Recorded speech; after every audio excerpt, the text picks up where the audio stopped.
Alhamdulillahirrabbilalamin. Wassalatu wassalam ala asyrafil anbiya wal mursalin wa ala alihi wa ashabihi ajma'in, amma ba'du. Pertama-tama kita panjatkan puji syukur kita kehadirat Allah Subhanahu wa Ta'ala yang senantiasa memberikan kita nikmat iman, Islam, sehat walafiat, hingga kita bisa hadir kumpul di sini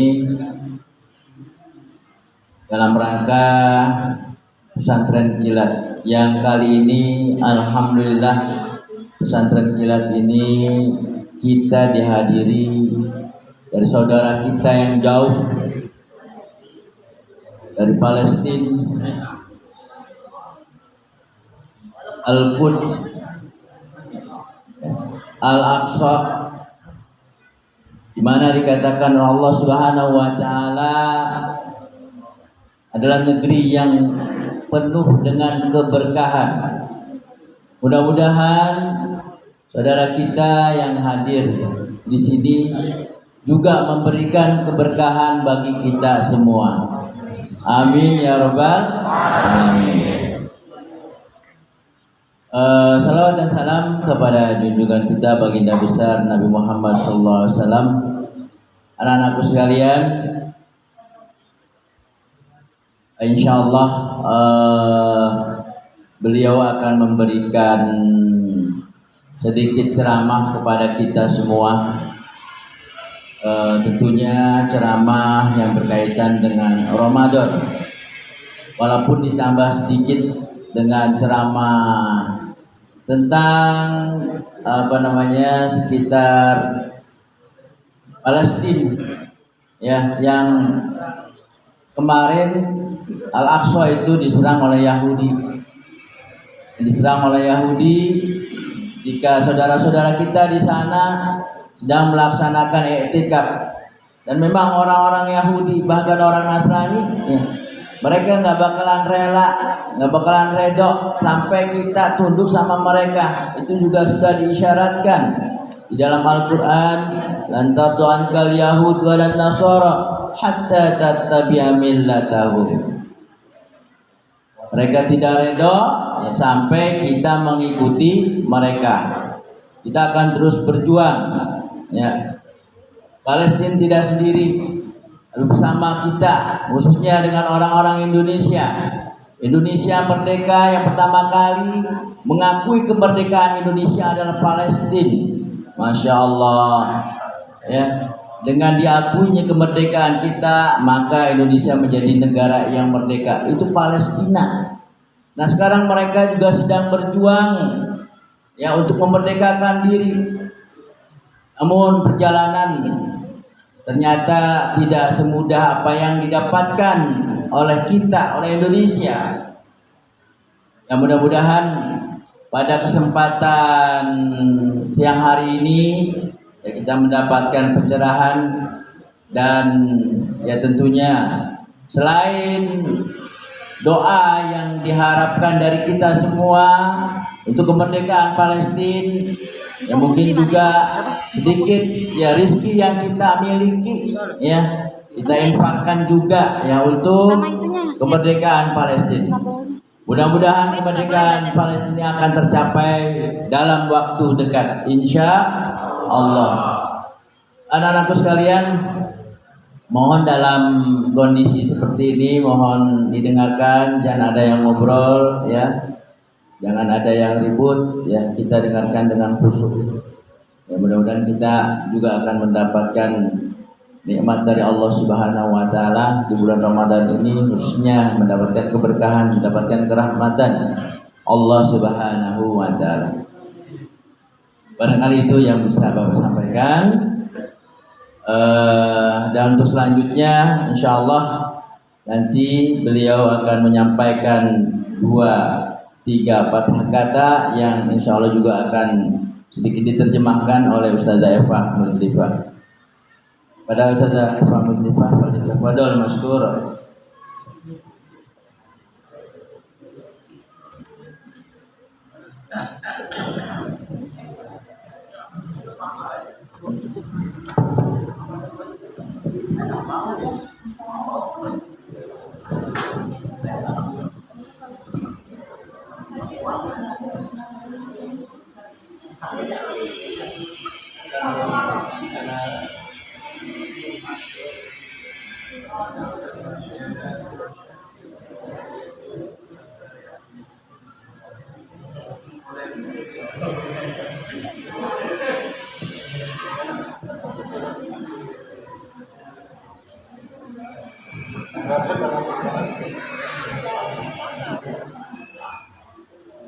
Assalamualaikum warahmatullahi wabarakatuh.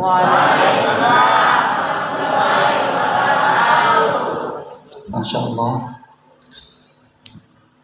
A'udzu billahi minasy syaithanir rajim. Bismillahirrahmanirrahim. Wassalatu wassalamu ala asyrafil khalqi wal mursalin Muhammadin sallallahu alaihi wasallam wa ala man tabi'ahu bi ihsanin ila yaumiddin. Wardallahumma 'anil arba'atil khulafa Abi Bakr wa Umar wa Uthman wa Ali wa 'an sa'iril sahabati ajma'in wa 'anit tabi'in wa tabi'ihim bi ihsanin ila yaumiddin. Amma ba'd. فإننا حينما نتكلم عن فلسطين لابد أن نتكلم عن المسجد الأقصى. وإذا تكلمنا عن المسجد الأقصى لابد أن نبدأ بقول الله عز وجل في الحدث الأهم والأكبر الذي تعلمنا منه الشيء الكثير وهو مصر الرسول صلى الله عليه وسلم. فقد قال الله عز وجل في كتابه العزيز: أعوذ بالله من الشيطان الرجيم. سبحان الذي أسرى بعبده ليلا من المسجد الحرام إلى المسجد الأقصى الذي باركنا حوله لنريه من آياتنا إنه هو السميع البصير. Ya. Kata beliau, tadi beliau membuka acara pada pagi hari ini dengan hamdalah dan sholawat kepada Rasulullah Shallallahu Alaihi Wasallam. Kemudian beliau bercerita bahwa ketika kita ingin mengenal Palestina, maka kita juga harus mengenal Masjidil Aqsa. Masjidil Aqsa yang kisahnya diabadikan di dalam Al-Quran surat Al-Isra ayat 1. Ininya subhanalladzi. Yuk lanjutin. Asra bi'abdihi lailam minal masjidil harami ilal masjidil aqsa alladzi barakna haulahu linuriyahu min ayatina innahu huwas samiul basir. Nah, di ayat itu diceritakan tentang Isra Mi'raj Nabi Muhammad SAW yang kisah ini menjadi abadi sepanjang masa. وعن أبي ذر رضي الله عنه قال: سألت رسول الله صلى الله عليه وسلم: يا رسول الله ما أول بيت وضع في الأرض؟ ما أول بيت وضع في الأرض؟ هل أحد عنده علم بهذا الحديث؟ ومن يستطيع أن يقول ما هو أول بيت وضع في الأرض؟ وأعتقد سهل. Ayo, siapa yang bisa, kata beliau, ada sebuah hadis dari Abi Dzar radhiyallahu an. Di situ Rasulullah Shallallahu alaihi wasallam bersabda, rumah yang pertama dibangun di atas bumi. Nah, bangunan yang pertama dibangun di atas bumi kita. Bangunan apakah itu? Siapa yang bisa jawab? Angkat tangan.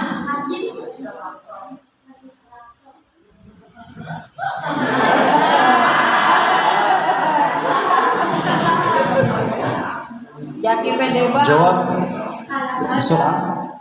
Jawab gua yakul ana Masjidil Aqsa. لا خطأ طبعا. Kata, salah. Yang lain, jawaban apa?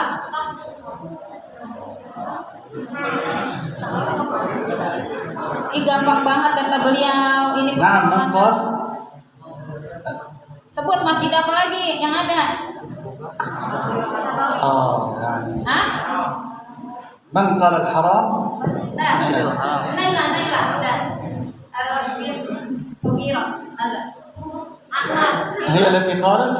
Dia qalat Masjidil Haram. إذا النساء واحد ورجال صفر مع الأسف. Katanya نعم. yang perempuan lebih pintar nih daripada yang laki-laki. Ya. Aduh. إذا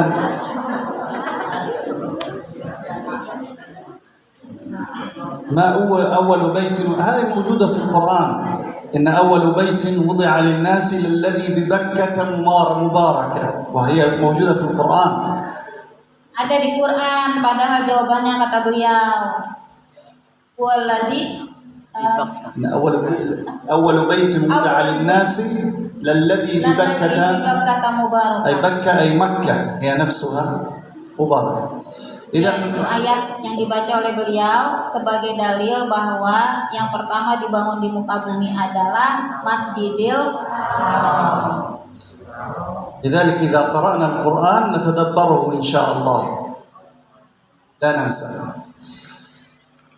إذا حديث أبي ذر حينما سأل رسول الله صلى الله عليه وسلم عن أول بيت وضع للناس أو أول بيت وضع في الأرض قال البيت الحرام. قال ثم ماذا؟ قال ثم المسجد الأقصى. إذا الأول هو البيت الحرام ثم البيت أو بيت المقدس أو المسجد الأقصى. Ya, jadi di hadis itu dijelaskan bahwa yang pertama dibangun di atas bumi ini adalah Masjidil Haram. Yang kedua dibangun adalah Masjidil Aqsa, ya, atau disebut juga dengan Baitul Maqdis, ya, rumah yang suci artinya.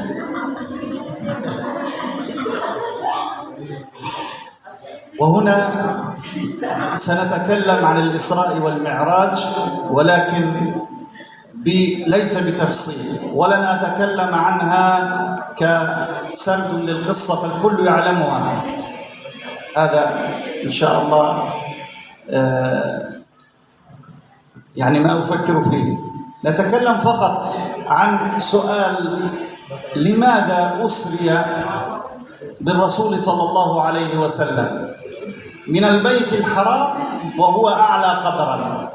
البيت الحرام هو أول بيت وهو أعلى قدرا عند الله عز وجل، ولكن هناك سبب لإسراء الرسول صلى الله عليه وسلم من البيت الحرام إلى المسجد الأقصى حيث صلى بالأنبياء جميعا ثم عرج به إلى السماء.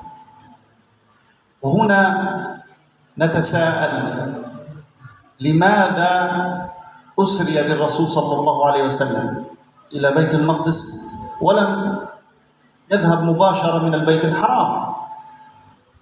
ماذا أراد الله عز وجل أن يرسل إلينا رسالة وما الحكمة في ذلك؟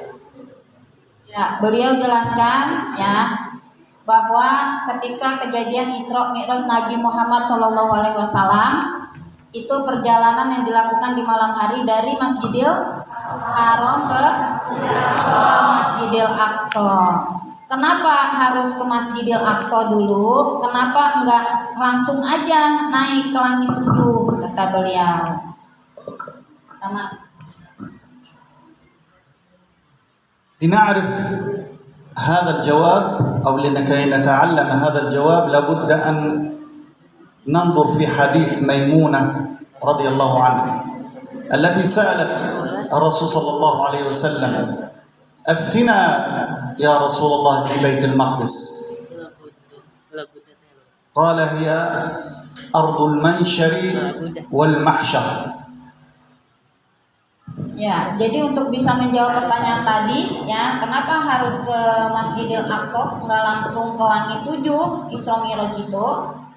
Maka bisa terjawab lewat hadis Rasulullah Shallallahu Alaihi Wasallam yang lain yang diriwayatkan oleh Maimunah, ya, radhiyallahu anha.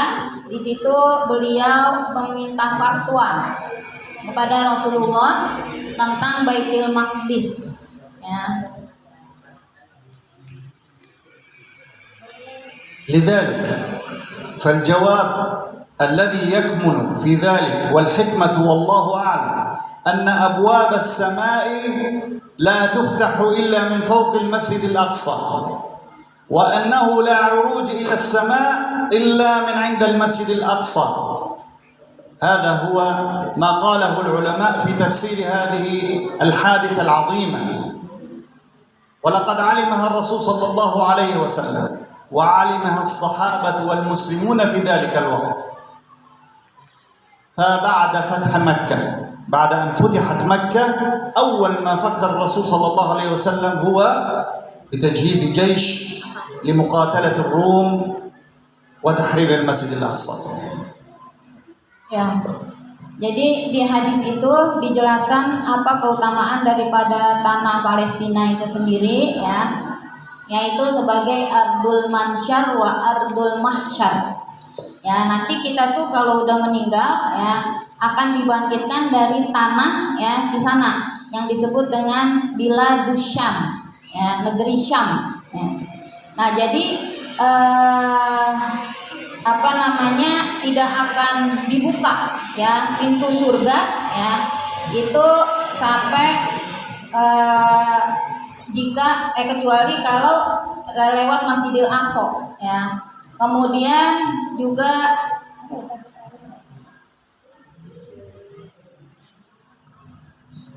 kelas nasibu al-akhir.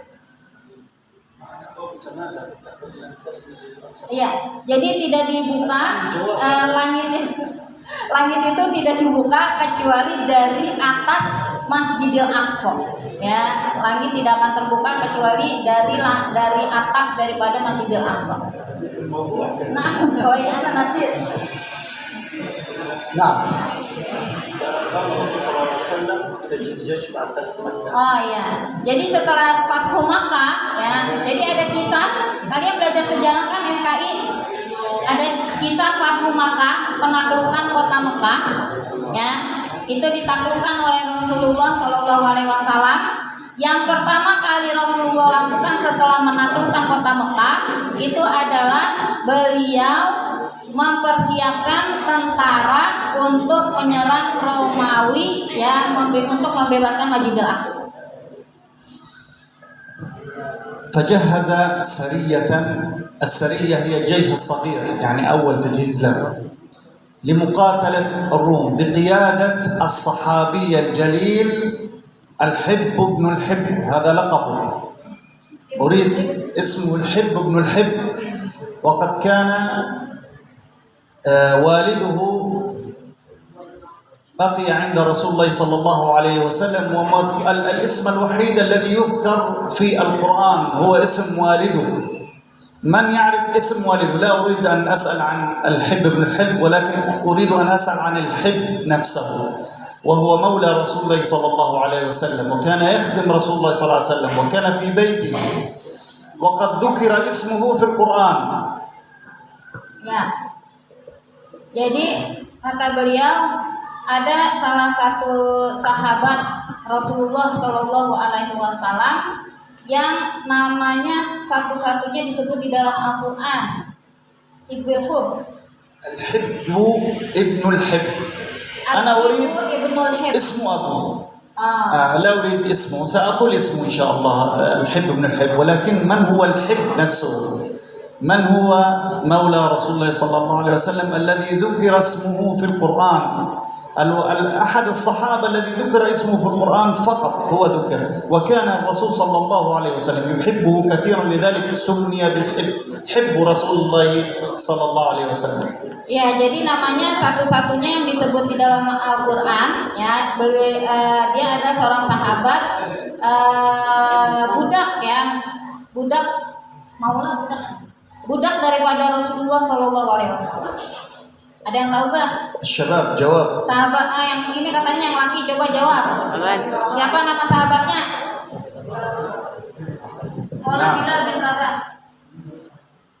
وكان مع رسول الله صلى الله عليه وسلم المؤذن Foto, بلال خطأ طبعا. foto katanya bukan. Bilal itu mah muadzin. الله أكبر. Allah. زيد بن الحارث.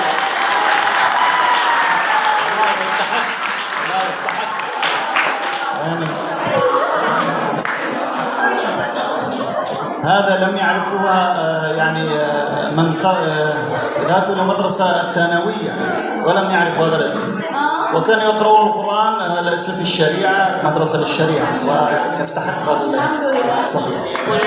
Kata beliau إذا واحد إن شاء الله تعادل. Ta'adul ini seimbang katanya laki perempuan. لا ستأتي إن شاء الله. طب هل تعرف ابنه ما اسمه؟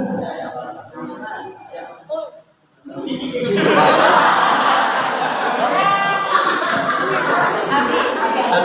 هو هذا أبيه اسمه زيد بن الحارث، Oh, ولكن الذي تولى الجيش هو ابنه. ya. Jadi kan tadi Umar nyebutnya Zaid bin Harithah ya. Sekarang anaknya siapa namanya? Dialah yang menjadi pemimpin perang ketika itu. Tahu gak anaknya namanya? صح. Hah? Iya, tua Yujib. Anaknya Zaid bin Harithah siapa? ليست مشكلة إن شاء الله. اسمه أسامة بن زيد رضي الله عنه. Usamah bin Zaid. سمعتم به؟ Usain gimana nih Usain? Gak jawab nih. لا يعرف، مع الأسف لا يعرف. Nah, layari.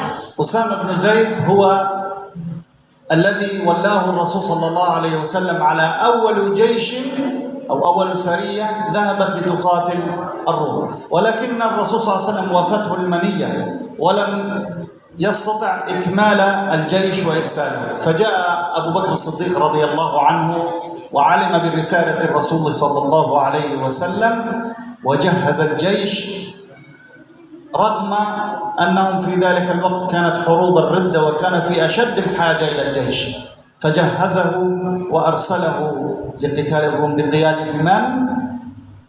أسامة بن زيد رضي الله عنه. والسؤال سيأتي بعد قليل. Ya, jadi tentara umat Islam ketika itu untuk memerangi Romawi ya, Ar-Rum ya, itu dipimpin oleh Usamah bin Zaid namanya. Nah, kemudian tapi belum sempat ya di zaman Rasul itu mereka berperang. Kemudian Rasulullah nggak lama meninggal dan akhirnya digantikan oleh Abu Bakar As-Siddiq ya.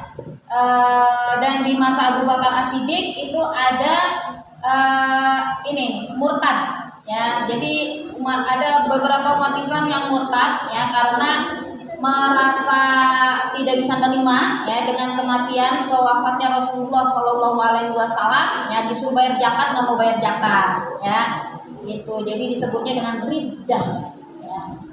والسؤال هنا سؤال هنا كم كان عمر أسامة بن زيد في ذلك الوقت؟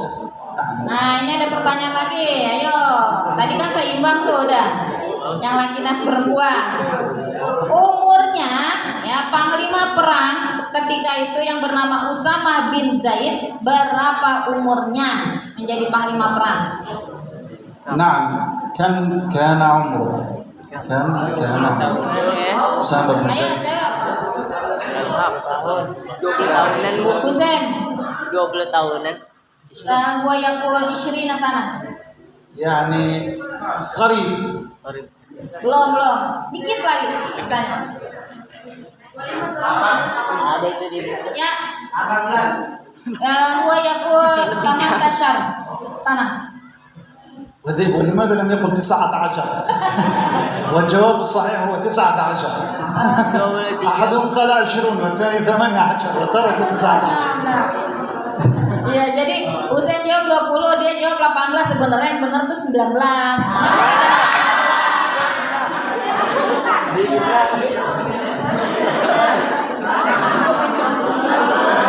kurang 1. وهذا إن دل فيدل على أن مع أن هناك كان صحابة كثير، كان عمر بن الخطاب وعلي بن أبي طالب وعبد الرحمن بن عوف وكثير من الصحابة الكبار، ولكن تولى الجيش شاب في مقتبل عمره 19 سنة، تولى جيش. هل تعلمون أن الفاتح كان عمره أيضا 19 سنة حينما فتح القسطنطينية؟ Ya, jadi umurnya sangat muda sekali ya untuk bisa menjadi panglima perang ketika itu, yaitu 19 tahun. Kalian sekarang usia ada berapa? 14. 5 tahun lagi harusnya udah bisa mimpin perang. Ya, jadi pemimpin. Anak aluhum kam umrukum wahum ya yujib 15. نعم. بقي 14 لتحرر الأقصى إن شاء 4 سنين فقط لتحرير الأقصى. Ya Rob. Kata beliau didoain. Kalian kan umurnya udah 15 tahun, 14 tahun ya. Jadi 5 tahun atau ya 4 tahun lagi bisa membebaskan Masjidil Aqsa insyaallah. Insyaallah. Padahal ketika itu, kenapa Usama bin Zaid yang ditunjuk menjadi panglima perang? Padahal ketika itu banyak sekali para sahabat-sahabat yang sudah senior. Ya, ada Abu Bakar, ada Abdurrahman bin Auf, ya, dan banyak lagi sahabat-sahabat yang lain. Tapi ditunjuknya Usama bin Zaid, ya, dipercaya untuk memimpin perang ketika itu. ثم جاء الخليفة عمر بن الخطاب رضي الله عنه وتولى الخلافة وجهز جيشا بقيادة سيف الله المسلول الذي ذهب إلى قتال الروم وفتح المسجد الأقصى وفلسطين في ذلك الوقت والحمد لله. وهذه أول فتوحات الإسلامية في عهد عمر بن الخطاب رضي الله عنه بقيادة من؟ سيف الله المسلول. والسؤال سيأتي على هذا القبيل. Ya, jadi akhirnya dipersiapkanlah tentara ya untuk bisa mengalahkan tentara Romawi ketika itu, dan di zaman daripada Umar bin Khattab ya, itu diutus seorang sahabat yang disebut dengan Saifullah ya. Pedangnya Allah, dijuluki dengan Saifullah ya. Ada yang namanya Saifullah di sini? Ya, itu artinya pedangnya Allah ya. Nah, itu julukan buat seorang sahabat ketika itu di zamannya Umar bin Khattab. من هو سيف الله المسلول؟ Nah, ini pertanyaan lagi. Siapa yang tahu siapa nama sahabat itu? نعم سهل جدا.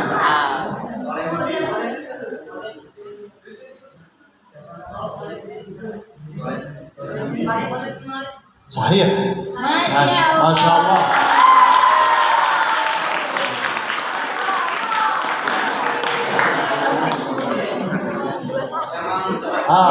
علمنا لأن اسمه عمر الفاروق. Umar al-Faruq, nah, sorry. ما شاء الله. والله نصبتم بهذا الشاب الطيب. أما يعني أين النساء؟ ما شاء الله. Nisa, mana nih Nisa? Katanya wanita, mana suaranya? 2 1 الآن. Katanya cuma satu yang bisa jawab tadi, Nela doang. Yang lain mana suaranya? بعد أن Ya, jadi ingat-ingat ya, Saifullah siapa tadi nama sahabatnya? Khalid bin Walid radhiyallahu anhu. radhiyallahu anhu. بعد أن فتحت الحمد لله جاء عمر بن الخطاب رضي الله عنه ليستلم المفاتيح بنفسه، مفاتيح القدس، وقال قولته الشهيرة وجملته التي نحتت في عقول المسلمين جميعا، وهي أن فلسطين هي أرض وقف إسلامية لعامة المسلمين لا يجوز التصرف بها إلا للمسلمين. وهنا أكد على أن فلسطين ليست فقط للفلسطينيين فقط، بل لعامة المسلمين جميعا، وإن كل مسلم له حق بها كما الفلسطينيين. Ya, jadi akhirnya kan menang dalam peperangan itu dan ketika zamannya Umar bin Khattab, kunci daripada Palestina atau Masjidil Aqsa itu diserahkan dan Umar berpidato ketika itu. Kata-kata ini harus selalu kita ingat ya. Dikatakan oleh Umar bin Khattab bahwa tanah Palestina ini adalah tanah wakaf umat Islam. Ya, tanah wakaf umat Islam. Ya, jadi kalau kita seringnya kan punya tanah wakaf pribadi-pribadi, ya. Nah ini yang di Palestina itu tanah itu punya umat Islam, ya. Sehingga jangan kita punya pemahaman bahwa Palestina itu ya punya orang Palestina, enggak, tapi punya umat Islam di seluruh dunia. Nah, makanya apa? Akhirnya kita pun harus bisa membantu saudara-saudara kita di sana karena kita satu iman, satu Islam. Nah, kita semua umat Islam dan kita harus menjaga dan membantu saudara-saudara kita di Palestina sana. وهنا من يريد أن يدافع عن حقه في فلسطين؟ من يريد أن يدافع عن حقه في فلسطين؟ من؟ Siapa nih? Beliau tanya. فليرفع يده. Siapa yang siap untuk membela saudara-saudaranya di Palestina? يرفع يده. Angkat tangannya.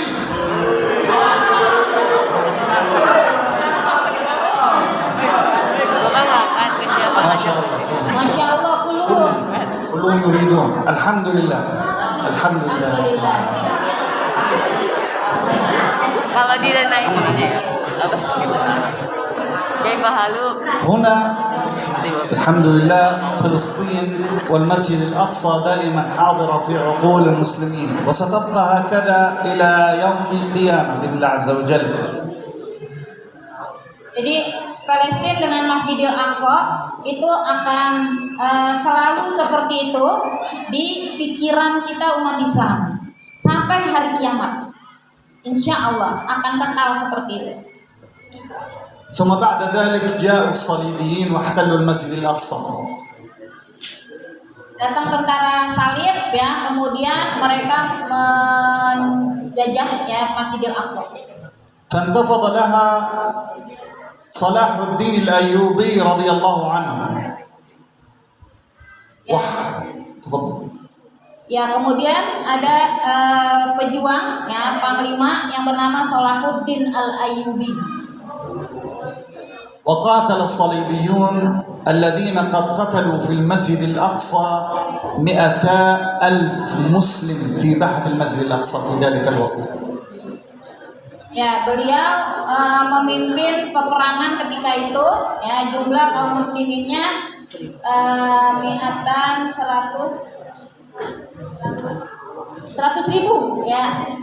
200,000 ya, 200.000 ya ketika itu tentara umat Islam.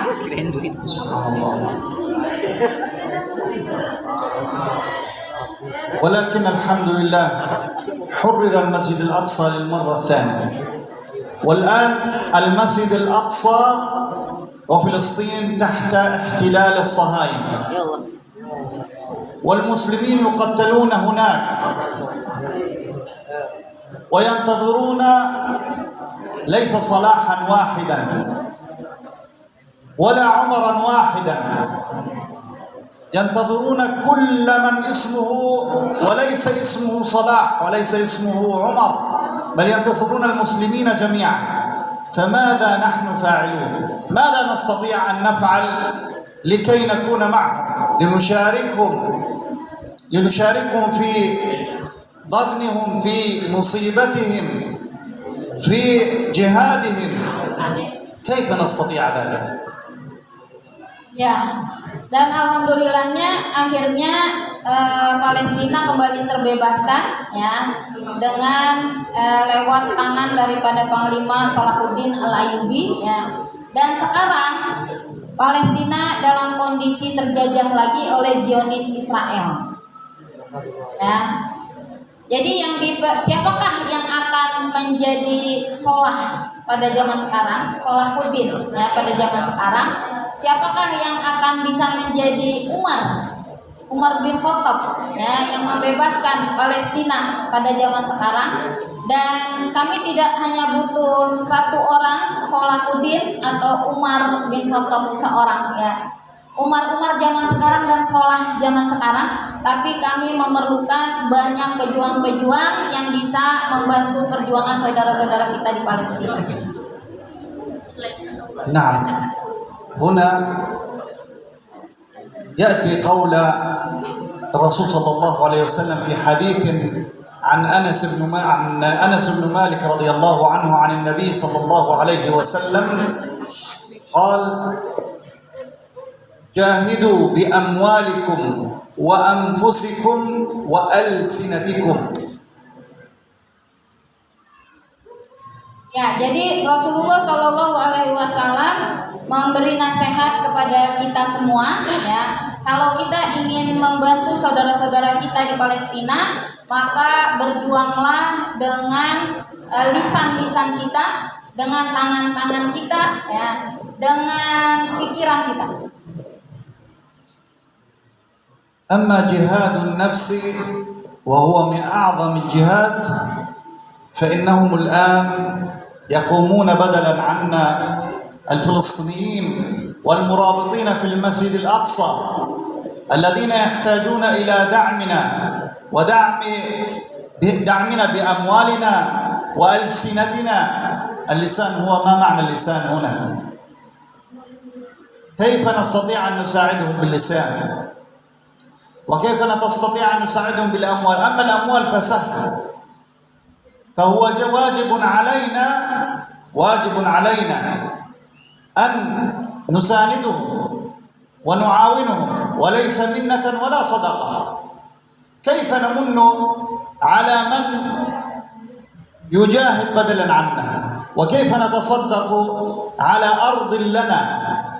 وكيف نساعد بزكاة لمن هو لا بد أن نساعده؟ فهي واجب من الواجبات التي نتميز بها. إذا لا صدقة ولا منة، وهذا شيء مهم جدا. Ya, jadi jihad itu bisa dengan beberapa hal. Salah satunya bisa dengan fisik kita, ya, untuk berperang, ya, berjuang itu bisa dengan fisik kita. Tapi yang berjuang dengan fisik itu, ya, itu adalah saudara-saudara kita yang ada di Palestina sana. Jadi kalau kita kan jauh, ya, nggak bisa ke sana, ya. Nah, oleh karenanya, ya, kita bisa berjuang membantu saudara-saudara kita itu dengan lisan kita. Gimana caranya kita berdakwah dengan lisan kita? Kata beliau, ya. Kemudian bisa juga dengan harta kita, ya, sedikit donasi yang kita miliki, ya, itu bisa membantu saudara-saudara kita yang sedang berjuang secara langsung dengan fisik mereka di sana. اللسان أيضا مهم جدا، وذلك أضعف الإيمان. اللسان أضعف الإيمان، ما نستطيع أن نقدمه باللسان كثير. في قديم الزمان كانت الخطب، وإلى الآن موجودة خطب وتعليم المسلمين وتفقيههم شيء مهم، ولكن الآن وسائل كثيرة موجودة على الساحة مثل الإنترنت، التواصل الاجتماعي، تفقيه المسلمين وإعلامهم بما يحدث في المسجد الأقصى وماذا يجب عليهم أن يفعلوا. كثير من الأشياء نستطيع أن نفعلها. Ya, jadi kita jihad kita itu adalah dengan lisan kita. Kita bantu perjuangan saudara-saudara kita di sana itu dengan lisan kita. Dan pada zaman sekarang, alhamdulillah ya, internet ya itu sudah mulai dikenal, dan bahkan anak-anak kecil juga udah model megang HP selalu ya, kita lihat ya. Jadi mereka dengan adanya medsos itu, media sosial yang kita miliki, itu kita bisa mengeser, menginfokan ya apa yang terjadi menimpa saudara-saudara kita di sana. Dan itu bagian dari jihad kita. Sehingga akhirnya apa? Ya, apa yang terjadi di sana itu bisa diketahui juga oleh orang saudara-saudara kita yang ada di seluruh dunia. Ya. Mungkin yang ada di Indonesia secara khusus. في الحرب الأخيرة على غزة، وسأتكلم عن وضع الآن المسجد الأقصى وغزة. في الحرب الأخيرة قام كثير من طلاب المدارس والجامعات باختراق، محاولات كثيرة باختراق محطات التلفاز ومحطات الإنترنت للعدو الصهيوني. والله هذه أرعبتهم. كانوا يرسلون إليهم رسائل تهديد ليس من غزة، من خارج البلاد، شباب عاديين لم يطلب منهم أحدا أن يفعلوا ذلك، ولكن قالوا ما دام أننا لا نستطيع أن نساعدهم بأموالنا، نساعدهم بما نستطيع. فأنا أعتقد بينكم سيكون إن شاء الله غدا المهندس والطبيب والسياسي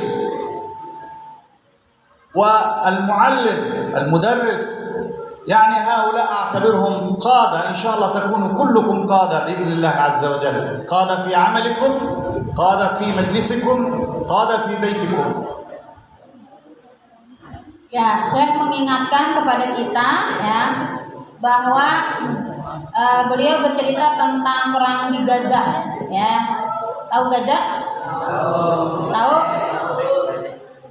Ya, jadi perang di Gaza, beliau menyebutkan ya ada seorang pemuda ya yang bisa membakar internet ya tadi ya, punya Israel. Jadi dia tuh bisa merusak ya jaringan internet yang dimiliki oleh orang-orang Israel ketika itu. Padahal nggak ada yang nyuruh juga gitu. Jadi dia berjuang dengan keinginan pribadi dia, ya, keinginan dia sendiri gitu. طبعا كانت المدرسة تقفل فنتسلق من فوق، كان المدير يقول اهدأوا نهدأ، فنتسلق الجدران ونذهب لرمي الحجارة على اليهود ثم نعود. Masya Allah. Ya. Jadi beliau mau bercerita tentang ini, tentang kejadian peristiwa yang beliau alami ya. Beliau ini adalah dari Gaza. Ya, beliau punya pengalaman ya ikut dalam melempar ya dengan batu. Jadi disebutnya atfalul hijar ya, anak-anak yang melempar batu kepada para tentara Zionis ya. Itu kata beliau, melemparin orang Israel pakai batu itu nikmat banget ya, lebih nikmat dari Jumratul Aqobah.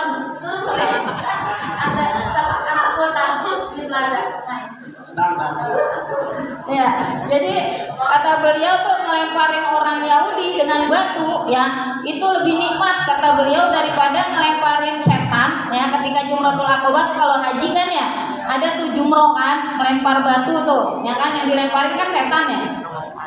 Nah itu beliau ikut dalam itu tadi anak-anak yang lemparin orang-orang Zionis itu dengan batu ya. Jadi ketika beliau umurnya waktu itu 14 tahun kayak kalian ya, lagi di sekolah terus tiba-tiba dengar katanya orang Israel menyerang negara desa mereka, yang kampung mereka. Ketika itu mereka langsung keluar dari sekolah ya. Itu katanya gurunya walaupun nyuruh suruh tenang gak bisa tenang katanya. Jadi mereka semangat untuk membela negara mereka ketika itu ya, sampai mereka naikin dinding ya, saking semangatnya untuk melempar batu kepada orang-orang Yahudi. طبعا كان اليهود يحاصرون المدرسة لأننا رجعنا إلى المدرسة ويدخلون ويأسروننا، ولكن كنا يعني قلوبنا متعلقة بالله عز وجل ونحن صغار لا نخاف منه أبدا، وكأن الذي أمامنا هو جيش من ورق، ونقول عنه نحن الفلسطينيين نقول عن الجيش الإسرائيلي هو جيش من ورق، يعني من ورق. نعم جيش من ورق أي لا يسوى شيئا. نعم أو من كرتون أو جيش كرتوني. وهذا الذي يطلق على الجيش الإسرائيلي من قبل الفلسطينيين جميعا، هم جيش من ورق أو جيش من كرتون، هو جيش الكرتون. Ya, kata beliau ya. Jadi terkadang anak-anak yang semangat itu ya untuk menimpukan orang-orang Yahudi ya, itu suka ditangkepin, ditawan sama orang-orang Israel ya. Tapi itu tidak menyemangati, tidak mengurangi semangat mereka.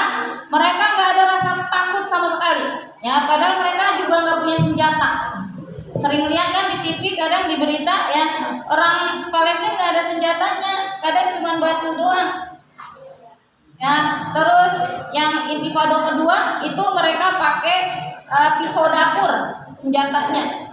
Ya, pisau dapur tapi lawannya punya peluru. Itu. Ya, punya peluru, bisa dari jarak jauh tembak kan. Nah, kalau pisau dapur kan harus dari dekat. Tapi gitu ya, itu membuat takut orang Yahudi. Jadi kalau udah jalan takutnya tiba-tiba ada orang Palestina menusuk mereka gitu. Jadi itu orang Yahudi ya, membuat ketakutan orang-orang Yahudi akhirnya ya. Oh, jadi mereka kenapa nggak ada rasa takut sama sekali ya dengan tentara-tentara Zionis di sana? Karena mereka tawakal, kuat kepada Allah ya, berserah dirinya kuat kepada Allah Subhanahu wa taala. Kedekatan mereka, hubungan mereka itu dengan Allah itu jauh lebih besar ya.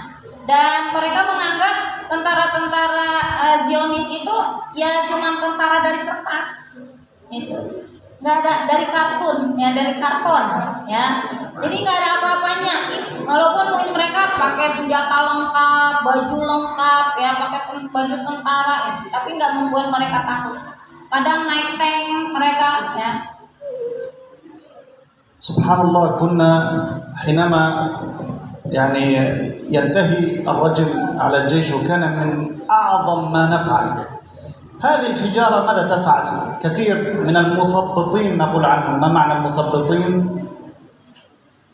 المثبطين لا عكسها تماما.